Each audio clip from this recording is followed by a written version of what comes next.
అందరికీ నమస్కారం. నేను బ్రహ్మనాయుడు.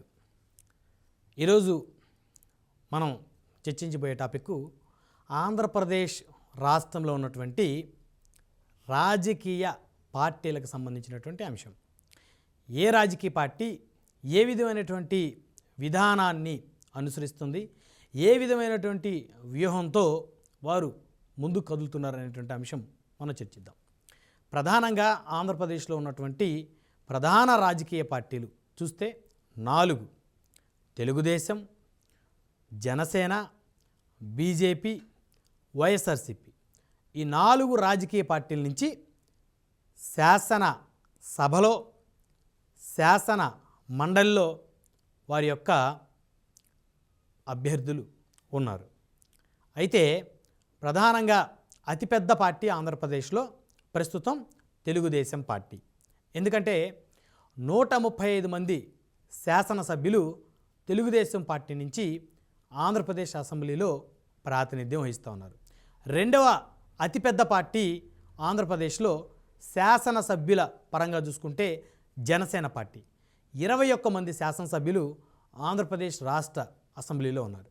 ఆ తర్వాత మూడవ అతిపెద్ద పార్టీ శాసనసభ్యుల లెక్క ప్రకారం చూస్తే వైఎస్ఆర్ కాంగ్రెస్ పార్టీ. వైఎస్ఆర్ కాంగ్రెస్ పార్టీ నుంచి 11 మంది శాసనసభ్యులు ఆంధ్రప్రదేశ్ అసెంబ్లీలో ఉన్నటువంటి పరిస్థితి. ఆ తర్వాత అతిపెద్ద పార్టీగా బీజేపీ పార్టీ అవతరించింది. 8 మంది శాసనసభ్యులు ఆంధ్రప్రదేశ్ అసెంబ్లీలో ఉన్నటువంటి పరిస్థితి. ఇక కాంగ్రెస్ కానీ లేకపోతే కొత్తగా వచ్చినటువంటి వివిధ రాజకీయ పార్టీలు కానీ శాసన సభ్యులు లేనటువంటి పరిస్థితి. అయితే ప్రధానంగా కనుక చూస్తే ఆంధ్రప్రదేశ్లో తెలుగుదేశం పార్టీ ప్రస్తుతం 135 అసెంబ్లీ స్థానాలతో బలంగా ఉంది. బలమైనటువంటి ఓట్ బ్యాంక్ ఉంది. తెలుగుదేశం పార్టీకి అండదండగా వెన్నుదన్నుగా జనసేన పార్టీ ఉంది. అదేవిధంగా భారతీయ జనతా పార్టీ ఉంది. అయితే వచ్చే ఎన్నికల్లో కూడా ఈ 3 రాజకీయ పార్టీలు కలిసి ప్రయాణాన్ని సాగించాలి అని చెప్పేసి అనుకుంటా ఉన్నారు. అయితే ఇదే క్రమంలో వైఎస్ఆర్ కాంగ్రెస్ పార్టీ శాసనసభ్యుల సంఖ్యాపరంగా తీసుకుంటే ఆంధ్రప్రదేశ్ అసెంబ్లీలో 3వ పార్టీగా ఉన్నటువంటి YSR Congress party, vote bank పరంగా చూసుకుంటే వైఎస్ఆర్ కాంగ్రెస్ పార్టీ ఆంధ్రప్రదేశ్ అసెంబ్లీలో కాకుండా అటు ఓటు బ్యాంకు పరంగా బలమైనటువంటి పార్టీగా చెప్పొచ్చు. దాదాపు 39% ఓటు బ్యాంకు వైఎస్ఆర్ కాంగ్రెస్ పార్టీకి ఉన్నటువంటి పరిస్థితి. అయితే వైఎస్ఆర్ కాంగ్రెస్ పార్టీ సింగిల్గా అధికారంలోకి రావాలి అనేటువంటి పోరాటం బలంగా చేస్తున్నటువంటి పరిస్థితి. అయితే వైఎస్ఆర్ కాంగ్రెస్ పార్టీ సొంతగా అధికారంలోకి రావాలంటే ప్రస్తుతం ఉన్నటువంటి ఆంధ్రప్రదేశ్లో ఉన్నటువంటి రాజకీయ పరిస్థితులు, సామాజిక పరిస్థితులు ఆ పార్టీకి మరి ఏ మేరకు సహకరిస్తాయనేది ప్రశ్నార్థకం. ఎందుకంటే ఇటు తెలుగుదేశం, జనసేన, బీజేపీ 3 పార్టీలు బలంగానే ఉన్నాయి. అయితే కార్యకర్తల పరంగా చూసుకుంటే జనసేన పార్టీ తెలుగుదేశం పార్టీకి సంబంధించినటువంటి కొన్ని నియోజకవర్గాల్లో వారి యొక్క కార్యకర్తల మధ్య ఆధిపత్య పోరు ఉన్నటువంటి మాట వాస్తవం. అదేవిధంగా తెలుగుదేశం పార్టీ ఎమ్మెల్యేలు ఉన్న దగ్గర జనసేన పార్టీ ఇన్ఛార్జీలకి సరైనటువంటి గుర్తింపు, గౌరవం దక్కట్లేదని చెప్పేసి జనసేనకు చెందినటువంటి తాడేపల్లిగూడెం ఎమ్మెల్యే బొలిశెట్టి శ్రీనివాస్ గారే 2 రోజుల క్రితం మీడియా ముఖంగా మాట్లాడినటువంటి పరిస్థితి.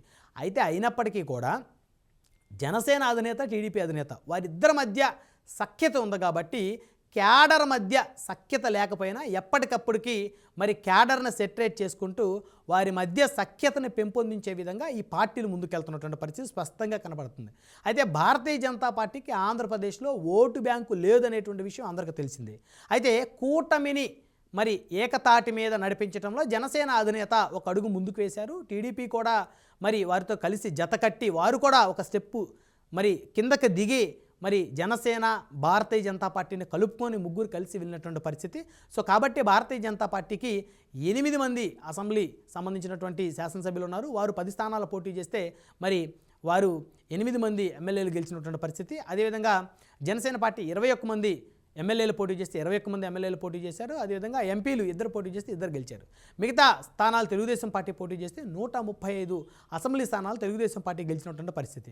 అయితే వైఎస్ఆర్ కాంగ్రెస్ పార్టీ అధికారంలోకి రావాలంటే ఆంధ్రప్రదేశ్లో ఉన్నటువంటి కూటమి పార్టీలు విచ్ఛిన్నమైతే తప్ప వైఎస్ఆర్ కాంగ్రెస్ పార్టీకి అధికారం దక్కేటువంటి పరిస్థితి అయితే కనుచూపు మేర కనపడట్లేదు అనేటువంటి మాట వాస్తవం. అయితే వైకాపాకు చెందినటువంటి చాలా నియోజకవర్గాల్లో ఆ పార్టీకి బలహీనమైనటువంటి అభ్యర్థులు ఉన్నారు. అయితే జగన్మోహన్ జగన్మోహన్ రెడ్డి గారు కానీ వైకాపా అధిష్టానం తీరు కానీ ఒక వేవ్ గనక వస్తే ఖచ్చితంగా ఎలాంటి వారైనా సరే ఆ వేవ్లో ఎమ్మెల్యేలుగా గెలుస్తారు అనేటువంటి ఒక ధీమాలో అయితే వారున్నారు. ఇక్కడ ఎగ్జాంపుల్ చూస్తే కూటమి పార్టీలో ఇటు జనసేన కానీ, తెలుగుదేశం కానీ, బీజేపీ కానీ అంటే మొదటిసారి ఎమ్మెల్యేలు గెలిచిన వారి యొక్క సంఖ్య చాలా ఎక్కువగా ఉందని చెప్పాలి. అందులో ప్రత్యేకంగా తెలుగుదేశంలో ఉన్నారు, జనసేన పార్టీలో ఉన్నారు, బీజేపీలో ఉన్నటువంటి పరిస్థితి. మొదటిసారి ఎమ్మెల్యేలుగా గెలిచిన వాళ్ళు అంటే ఒక గాలి వీస్తే ప్రజల్లో ప్రభుత్వం మీద కనుక వ్యతిరేకత మొదలైతే, ప్రతిపక్షం మీద కనుక ప్రజలకి అభిప్రాయం మారితే ఎవరైనా అభ్యర్థులు నిలబడితే గెలుస్తారనేటువంటి భావనలో రాజకీయ పార్టీలకు సంబంధించినటువంటి అధిష్టానాలు ఉన్నాయి. అయితే ఇప్పుడు కూటమి పార్టీలకు చెందినటువంటి ఎమ్మెల్యేలు, కొంతమంది ఎమ్మెల్యేల మీద ప్రజా వ్యతిరేకత ఉన్నటువంటి పరిస్థితి. అయితే ఆ ఎమ్మెల్యేల అభ్యర్థులను మారిస్తే ఖచ్చితంగా వచ్చే ఎన్నికల్లో కూటమికి మళ్ళీ బలమైనటువంటి అవకాశాలు ఉండేటువంటి పరిస్థితి ఉంటుందని కూటమి పార్టీ అధిష్టానాలు ధీమా వ్యక్తం చేస్తున్నారు. ఎందుకంటే ఎమ్మెల్యే అభ్యర్థులు అవినీతి అరాచకాలు, కొంతమంది యొక్క అశ్లీలమైనటువంటి వ్యవహారాలు బయటపడుతున్నటువంటి తరుణంలో అభ్యర్థులను గనక మారిస్తే ఖచ్చితంగా సెటరేట్ అవుతుందనేటువంటి ధీమా కూటమి పార్టీ అధిష్టాన వర్గాల్లో ఉంది. అయితే ఇక్కడ వైఎస్ఆర్సీపీలో ఉన్నటువంటి ధీమా ఏంటి? ఈ యొక్క కూటమిలో జనసేన బీజేపీకి అన్యాయం జరుగుతుంది, వారికి 1/3 నామినేటెడ్ పదవులు ఇస్తామన్నటువంటి మరి పెద్దన్న పాత్ర పోషించినటువంటి కూటమికి సంబంధించినటువంటి కూటమి పెద్దలు ఆ కార్యకర్తలకి, తెలుగుదేశం మినహాయించి జనసేన బీజేపీ కార్యకర్తలకు పెద్ద ఎత్తున వారు అవకాశాలు ఇవ్వటం లేదు కాబట్టి దాన్ని బలంగా తీసుకువెళ్ళి ఆ కార్యకర్తలు ఉన్నటువంటి అసంతృప్తిని కనుక వారి వైపు తిప్పుకోగలిగితే మరి వైఎస్ఆర్ కాంగ్రెస్ పార్టీకి గెలుపు అవకాశాలు ఉంటాయనేటువంటి ధీమా వైసీపీ వ్యక్తం చేస్తుంది. మొత్తానికి ఏది ఏమనుకున్నా కూడా ఇటు కూటమి పార్టీలకు సంబంధించి కొంత నెగిటివిటీ ఉన్నా వైఎస్ఆర్ కాంగ్రెస్ పార్టీ ఆ నెగిటివిటీని వారు క్యాచ్ చేసుకోవటంలో వెనకబడి ఉన్నారు అని అయితే ఖచ్చితంగా చెప్పొచ్చు. కూటమి పార్టీల కార్యకర్తలు ఉన్నటువంటి అసంతృప్తుల్ని తమ వైపుకు తిప్పుకోవడంలో వైఎస్ఆర్ కాంగ్రెస్ పార్టీ పూర్తిగా విఫలమవుతున్నటువంటి పరిస్థితి కూడా స్పష్టంగా కనపడతా ఉంది. సో కాబట్టి ఇప్పటికిప్పుడు ఎవరు ఎన్నికలు జరిగితే వచ్చేస్తారు అధికారంలోకి అనేటువంటి విషయాన్ని అయితే ఎవరో కూడా స్పష్టంగా చెప్పలేరు. చాలామంది రాజకీయ విశ్లేషకులు వారికి నచ్చినట్టు వారు చెప్తా ఉన్నారు.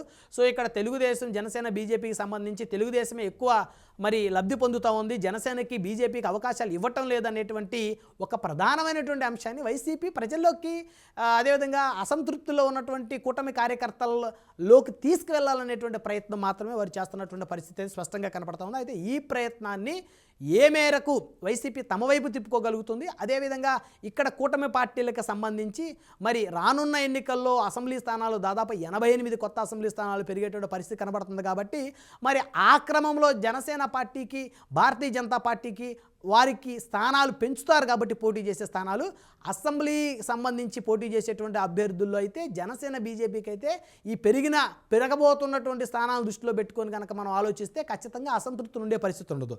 సో కూటమిలో అసంతృప్తులు కనుక నాయకత్వంలో కనుక లేకపోతే ఖచ్చితంగా కూటమికి మళ్ళీ ప్రజలు పట్టం కడతారనేటువంటి ఒక బలమైనటువంటి ఎనాలిసిస్ మనం అయితే చేయొచ్చు. దాంట్లో ఎలాంటి తప్పు లేదని అయితే చెప్పుకోవాలి.